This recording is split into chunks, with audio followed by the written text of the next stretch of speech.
Hey everybody, this is Vince Miller. Thank you so much for joining me for another devotional. Today we're in John chapter 4. I'm going to read verses 19 through 20. We're right in the middle of this conversation that Jesus is having with this woman at the well alone.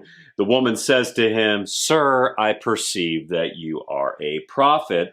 Our fathers worshipped on this mountain." So she's talking about her spiritual heritage. "Our fathers worshipped on this mountain, but you say that in Jerusalem is the place where people ought to worship." So to begin, I got to point out something here that you could miss. I love how this woman in this dialogue kind of slowly but progressively realizes who Jesus is. I mean, just read through the entire dialogue in your scripture journal. At first, she only recognizes like his race and religion and gender. And then right here toward the middle of the dialogue, she begins to realize he's more than this. He's a prophet. At the end, she discovers he's the Christ, the Messiah. But right here, she doesn't quite fully get it. The obstacle right now is her woke religious beliefs. And these beliefs were born after centuries, 500 years of religious adaptations to the Jewish faith that Samaritans made after the Babylonian captivity. You see, what Samaritans had done was adjust their worship of God to suit their needs. And thus they had created their own systems and own rules and really their own place of worship, which is what she's pointing out here. Now, one of the things that Samaritans had adjusted were the religious laws on marriage and divorce. They allowed intermarriage with people of other faiths and permitted divorce as much as you like, which is interesting given the story, isn't it? Yet this was actually a deviation from the law of Moses. They had adjusted the law to suit their needs. And this woman had either intentionally or unintentionally accepted these woke beliefs, as she declares here, by following her early fathers.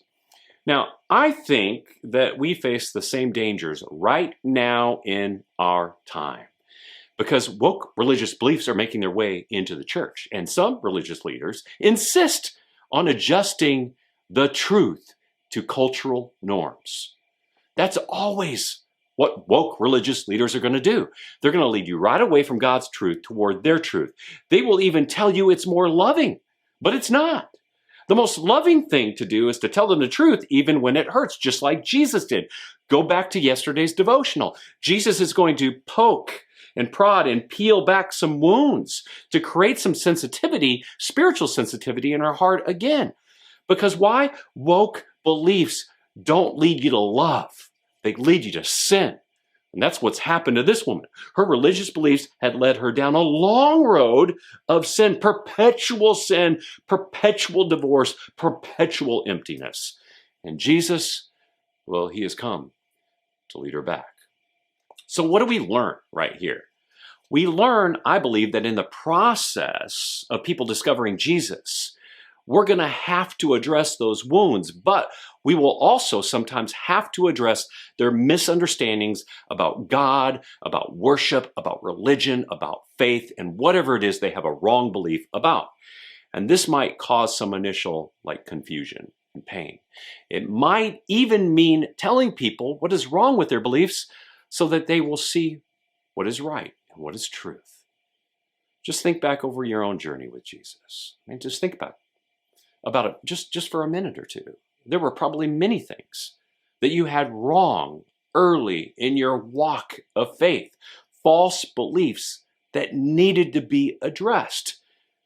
And these woke beliefs, they have to be corrected so that you will wake up to the truth about God. The God, by the way, is just standing right in front of you, but wants you to love him and his truth. I love you guys. I pray this blesses you. If it has, share it with someone else, and I'll see you right back here again tomorrow.